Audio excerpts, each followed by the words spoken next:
تو میں ہوں بلال مشیر ڈیفینس رائٹر کے ساتھ۔ فرانس نے انڈیا کو ایک بار پھر رافیل کی ٹیکنالوجی فراہم کرنے سے انکار کر دیا ہے۔ فرانس اور انڈیا نے رافیل طیاروں کی جو ڈیل تھی وہ فائنل کر لی ہے، لیکن اس نقطے پر اتفاق نہیں ہو سکا کہ فرانس جو ہے وہ بھارت کو رافیل کی ٹیکنالوجی بھی فراہم کرے گا۔ فرانس بھارت کو رافیل کی ٹیکنالوجی کسی بھی صورت فراہم کرنے کو تیار نہیں ہے۔ بھارت اور فرانس میں یہ ڈیڈ لاک 2010 میں بھی ہو چکا ہے، اور اسی وجہ سے رافیل کی جو تیار ڈیل تھی اس وقت منسوخ کر دی گئی تھی، اور اس وقت 126 طیاروں کی یہ ڈیل ہونے جا رہی تھی، جو بعد میں پھر 36 طیاروں کی ڈیل ہوئی تھی۔ فرانس اگر یہ ٹیکنالوجی بھارت کو فراہم کرتے تو یہ فرانس کے لیے جو ہے وہ بہت زیادہ پرابلمٹک ہو سکتی ہے۔ بھارت کو طیاروں کی ہر طرح کی تبدیلی کے اختیارات مل جائیں گے، سورس کوڈ مل جائے گا، وہ اپنے طور پر اس کو اپ گریڈ کر سکے گا، تبدیل کر سکے گا، اور اس میں کسی بھی دنیا کے ہتھیار لگا سکے گا، جیسے کہ اس نے دوسرے طیاروں میں کرنے کی کوشش کی ہے، جو بہرحال کسی حد تک ناکام ہی رہی ہے۔ لیکن بھارت چاہتا ہے کہ وہ ہر طیارے میں جو ٹیکنالوجی لگائے وہ اس کے اپنے ملک کی ہو، یا جو وہ چاہتا ہے جس ملک سے خریدنا اس کی ہو۔ اب مسئلہ یہ ہے کہ فرانسیسی کمپنی جو ہیں یہ زیادہ دینے کو تیار نہیں ہے۔ اس وقت تو یہ صورتحال ہے کہ بھارت ان کو کوئی بھی طیاروں کو ہاتھ لگاتا ہے یا اس کے لیے کوئی کام کرنا چاہتا ہے تو اسے فرانسیسی کمپنیوں کو اجازت لینی ہوتی ہے، اور فرانسیسی کمپنی اگر اجازت نہ دیں تو بھارتی ٹیم اس پہ بالکل کوئی عمل درآمد نہیں کر سکتی، اور فرانسیسی کمپنی ہی یہاں کا یہ مسئلے کو حل کرتی ہیں، جس سے طیارے جو ہیں وہ آپریشنل نہیں رہتے۔ اور بہرحال انڈیا بھی اپنے طور پہ صحیح کہہ رہا ہے کہ اس کو ہر وقت ریڈینس چاہیے، جبکہ فرانس جو ہے اس معاملے میں کسی بھی صورت جو ہے بھارت کو فیسیلیٹیٹ کرنے کو تیار نہیں ہے۔ بھارت ملکی طور پر صرف طیاروں کو آپریشنل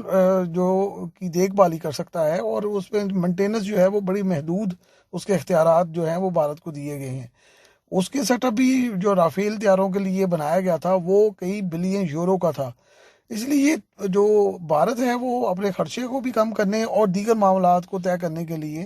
رافیل کی ٹیکنالوجی مانگ رہا ہے، اور 114 طیاروں کا آرڈر بھی دے دیا گیا ہے۔ لیکن یہ اب ممکن نظر نہیں آ رہا کہ فرانسیسی جو ہیں اس پہ راضی ہو جائیں گے۔ یہ بھی ایک بڑی مزیدار حقیقت ہے کہ اس وقت بھارتی جو ایئر فورس ہے اس کا جو انحصار ہے وہ SU-30 کے بعد سب سے زیادہ رافیل پہ ہو جائے گا۔ SU-30 کے بعد سب سے زیادہ بھارتی فضائیہ میں حصہ ہونے کی وجہ سے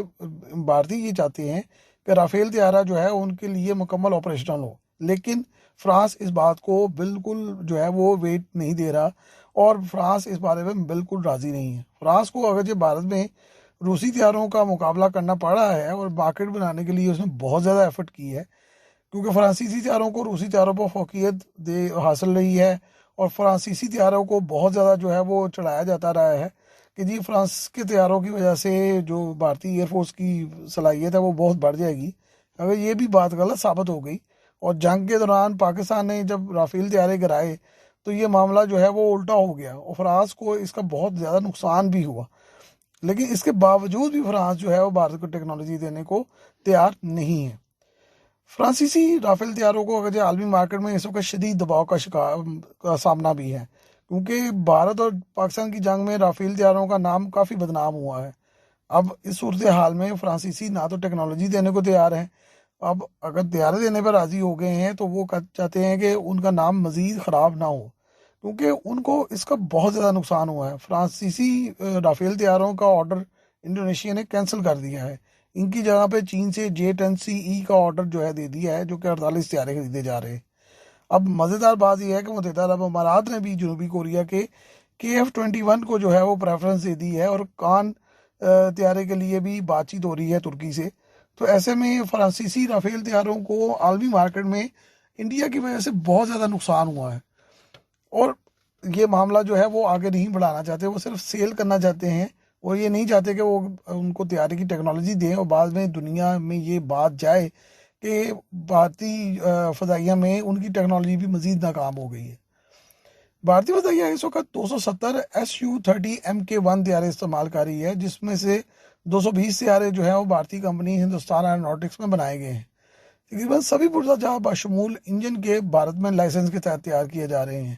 بھارت ان طیاروں میں اسرائیلی اور برطانوی میزائل نصب کر سکتا ہے، اس میں بہت زیادہ انہوں نے تبدیلیاں کی ہیں۔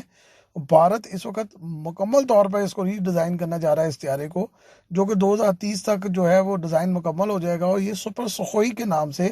جو ہے وہ بنانے کا پلان شروع کر چکا ہے۔ بھارت جو SU-57 کی تیاری میں ابتدائی طور پر شامل تھا اور بعد میں اس پروجیکٹ کو خیربت کہہ دیا تھا، اسے روس نے دوبارہ طیاروں کی ہر طرح کی ٹیکنالوجی فراہم کرنے کی بھی آفر کی ہے، جسے اگرچہ انڈیا میں پذیرائی حاصل نہیں ہوئی، لیکن رافیل کی ٹیکنالوجی کی عدم فراہمی اور تیجس طیاروں کی مسلسل ناکامی کے بعد